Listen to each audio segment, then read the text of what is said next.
Welcome all of you, dear students and my dear friends. Welcome back once again. This is Dr. Ved and today is the very interesting topic you can watch. एक electrician Dubai में कितना कमाता है? Once again, question: एक electrician Dubai में कितना कमाता है? That is the most important question for you. So many students the everyday ask question. Daily ये क्वेश्चन पूछा जाता है कि एक इलेक्ट्रिशियन दुबई में कितना कमाता है। आज मैं आपसे बात करूंगा एक एविडेंस के साथ और अभी जो हाल में जो एसएसटी इंस्टीट्यूट से पास आउट हुए स्टूडेंट्स गए और उन्हें जो पहली सैलरी मिली है उस सैलरी के बारे में मैं आपसे शेयर करूंगा और पूरी बात बताऊंगा। उसके साथ और भी क्वेश्चन जो आपने मुझसे पूछा था उसको भी मैं आपके साथ शेयर करता हूँ। पहला क्वेश्चन एक और आपने पूछा था, क्या फ्रेशर को दुबई में इलेक्ट्रिशियन का जॉब मिलेगा? जी हाँ, बेशक मिलेगा। ऐसा क्यों लगता है कि आपको जॉब नहीं मिलेगा? अभी जो बच्चे गए हुए हैं एसएसटी इंस्टीट्यूट से पास होकर के इलेक्ट्रिशियन का डिप्लोमा करने के बाद, वे सभी स्टूडेंट्स फ्रेशर कैंडिडेट ही हैं। आगे की मैं बात करूं, दुबई में इलेक्ट्रिशियन जॉब के लिए कौन सा कोर्स करना चाहिए? जी हाँ, ये काफी इंपॉर्टेंट है आपके लिए और ये जानना जरूरी है कि दुबई में जाने के लिए कौन सा कोर्स करें। तो अगर दुबई जाना है तो आपको कम से कम जो है गल्फ का जो गल्फ स्पेशल कोर्स होता है, जो डिप्लोमा कोर्स होता है, मिनिमम जो है 1 साल का कोर्स आपको जरूर करना चाहिए। यदि ये कोर्स आप करते हैं और डोमेस्टिक और इंडस्ट्रियल दोनों का कॉम्बिनेशन लेके चलते हैं तो डेफिनेटली आपको बहुत ही बेहतर जॉब मिलेगा और एक अच्छी सैलरी भी मिलेगी। कितनी सैलरी मिलेगी इसी वीडियो में आपको बताऊंगा। अगला क्वेश्चन आप लोगों ने मुझसे पूछा था मैंने इलेक्ट्रिशियन का डिप्लोमा किया है। फाइन, बहुत अच्छी बात है, आपने इलेक्ट्रिशियन का डिप्लोमा किया, लेकिन इंटरव्यू में फेल हो जाता हूँ। सर, डिप्लोमा तो आपने कर लिया, आपके पास बेशक सर्टिफिकेट भी होगा, हो सकता है आपने आईटीआई किया हो सकता है आपने पॉलिटेक्निक किया हो, लेकिन इतना करने के बाद भी इंटरव्यू में फेल हो जाते हैं तो आपको एक बार दोबारा कंसीडर करना चाहिए। मुझे लगता है कि आपको केवल सब्जेक्टिव नॉलेज है, प्रैक्टिकल का नॉलेज नहीं है, तो आपको एक बार प्रैक्टिकल नॉलेज के बारे में सोचना चाहिए। और यदि आपको कोई दिक्कत हो रही है तो आप एसएसटी इंस्टीट्यूट ज्वाइन कर सकते हैं, वहां की वर्कशॉप ट्रेनिंग आप कर सकते हैं और उसके बाद से अगर आप इंटरव्यू देंगे तो डेफिनेटली आप पास हो सकते हैं। जहां तक मेरा अनुभव है, मेरा एक्सपीरियंस है, उस आधार पे मैं आपसे कह रहा हूँ। नेक्स्ट क्वेश्चन आप सबने पूछा था मुझसे, क्या इलेक्ट्रिशियन कोर्स ऑनलाइन किया जा सकता है? जी हाँ, इलेक्ट्रिशियन कोर्स ऑनलाइन किया जा सकता है, लेकिन इसके साथ साथ वर्कशॉप करना भी बहुत जरूरी होता है, असाइनमेंट करना जरूरी होता है, प्रैक्टिकल वर्क करना जरूरी होता है।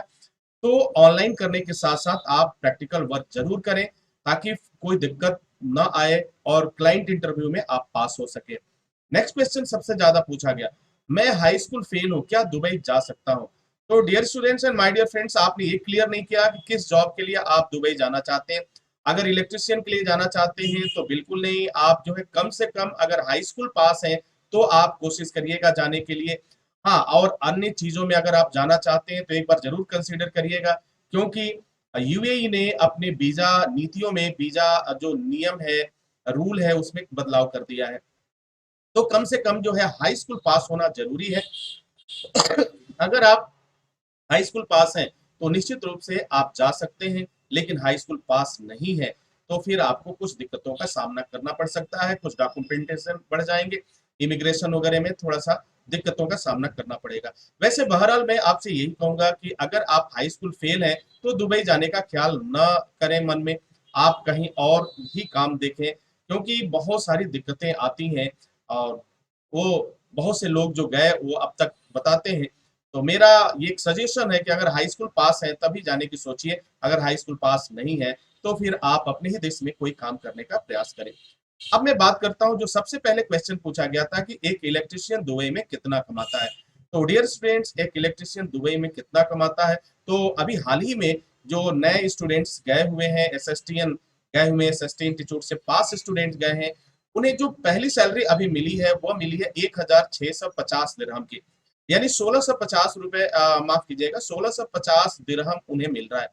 अगर हम इसे भारतीय रुपए में कन्वर्ट करें, बदलें, तो ये हो जाता 35,797 रुपए 51 पैसे होता है, यानी प्रतिमाह भारतीय रुपए आपको मिलेगा, यानी 35,700 रुपए आप मान के चलिए कि ये मिलता है। ये केवल सैलरी की बात है, केवल जो एग्रीमेंट और कॉन्ट्रैक्ट हुआ कंपनी से वो सैलरी उनको मिलना ही मिलना है, इसमें ओवर टाइम इंक्लूड नहीं है। थोड़ा सा और आगे चलते हैं, एक इलेक्ट्रीशियन 12 माह में कितना कमा लेता है, ये क्वेश्चन भी आता है, 12 माह में कितना कमा लेगा। तो डियर स्टूडेंट 12 माह की अगर हम बात करें तो 35,797 रुपए 51 पैसे को अगर 12 भागों में हम करें, उसे गुणा करें, मल्टीप्लाई करें, तो हमारे पास आता है 4,29,570 रुपए 12 पैसे।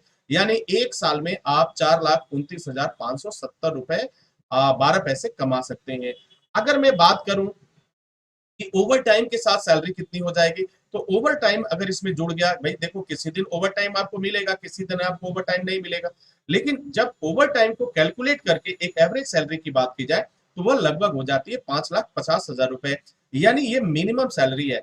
अभी जो स्टूडेंट्स पा रहे हैं, जो अभी हाल ही में गए, वो भी फ्रेशर कैंडिडेट थे और कंस्ट्रक्शन के वर्क में गए हुए हैं, इलेक्ट्रिशियन का काम है, हाउस वायरिंग का काम कर रहे हैं, तो उनको ये सैलरी मिल रही है। ये शुरुआती दौर की सैलरी मैंने आपके साथ शेयर किया।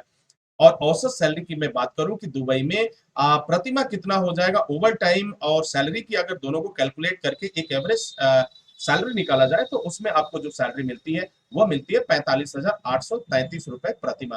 तो dear students and my dear friends, I hope कि आपके सभी क्वेश्चन का जवाब मिल गया होगा और आपको अब किसी भी तरह का डाउट नहीं होगा। यदि आप भी दुबई का सफर तय करना चाहते हैं या इलेक्ट्रिशियन में इंटरेस्टेड हैं, कोर्स करना चाहते हैं, तो आपके लिए एसएसटी इंस्टीट्यूट बहुत ही बेहतर साबित होगा आपके जॉब के सफर के लिए, गल्फ के सफर के लिए। तो डियर स्टूडेंट, इसी के साथ इजाजत चाहेंगे, नेक्स्ट वीडियो में पुनः हाजिर होते हैं, तब तक के लिए wish you all the best. Thank you for watching, thank you for learning.